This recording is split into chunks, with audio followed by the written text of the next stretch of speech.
la particularité de cette première édition, c'est qu'on ratisse vraiment l'argent. Quand on dit entreprendre avec la diaspora, c'est la diaspora africaine dans son ensemble. On pense aux Afro-Caribéens, on pense aux Afro-Américains, Afro-Européens, Afro-Asiates. C'est vrai qu'on n'a pas pu toucher pour notre première édition toutes ces communautés-là, mais on a commencé avec notre base qui est le Sénégal et les Afro-descendants directs. C'est les premières et deuxième générations d'immigrés.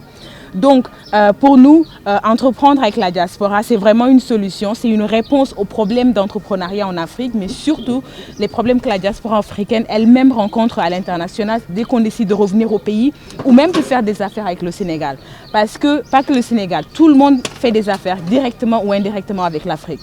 Donc maintenant, on pense que c'est le siècle de l'Afrique. Nous, on doit pouvoir tirer notre épingle du jeu. Moi, je suis un business développeur de base. J'ai des entreprises à s'implanter au Sénégal, au Togo et au Ghana. Et quand j'ai une entreprise à se développer, il faut connaître les contraintes de l'environnement. Absolument. On ne peut pas créer un business qui va durer dans le temps si on ne connaît pas les contraintes de l'environnement, si on n'arrive pas à déjouer ces contraintes-là et à trouver des solutions innovantes. Donc c'est pour ça que je dis entreprendre avec la diaspora. Je me suis positionnée du point de vue de quelqu'un dans la diaspora qui veut rentrer au Sénégal. De quoi ai-je besoin? J'ai besoin de comprendre l'institution, j'ai besoin de comprendre, de voir ce que les autres entrepreneurs font. Donc du coup, on a fait appel à l'ADER parce qu'ils doivent venir nous expliquer quelles sont les solutions institutionnelles ou de financement disponibles. Ils seront là. L'APIX sera là. On a contacté des ministres d'État, etc. Ils seront là, on espère. Donc c'est pour dire qu'on essaie de répondre à une problématique. Et aussi, on a aussi il faut, en tant qu'entreprise, je dois brainstorm. Je dois venir voir ce que la concurrence fait, comprendre et aussi proposer une solution compétitive. Donc le Salon international de Dakar, c'est vraiment regroupe tous les ensembles de solutions qu'un entrepreneur peut venir en non-lieu et trouver. Donc c'est ça sa particularité. Et aussi, on veut que les gens se rappellent que l'Afrique, c'est le présent et le futur. C'est vraiment ici. Everyone is here. Tout le monde est là. Nous, les Africains, on doit être là. L'Afrique se développera avec ou sans nous. Donc pourquoi est-ce qu'on n'est pas là? Entreprendre avec la diaspora.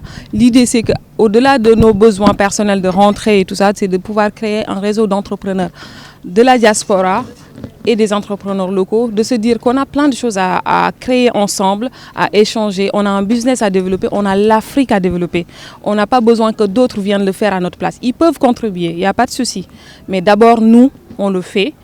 Et après, on le fait pour nous, en tant qu'Africains, pour l'Afrique. Et ça peut passer par le salon qui va recevoir des entrepreneurs du monde entier. On va dire que le programme, le matin, on a une cérémonie officielle parce que pour nous, c'est important aussi que l'État puisse accompagner ce type de projet parce qu'on a ce besoin institutionnel d'être accompagné, de nous dire oui, c'est possible aussi. Donc il y a cette cérémonie officielle. Dans cette cérémonie, on aura les autorités, on aura une animation, par exemple, on va montrer la culture lébou. Donc qui vont accueillir les autorités, les invités. Ensuite, il y a un tour des stands des officiels qui vont nous accompagner pour visiter les différents stands, de voir ce qui se passe, ce qui se fait comme créativité, comme service qu'on offre à tous les Sénégalais, aux Africains.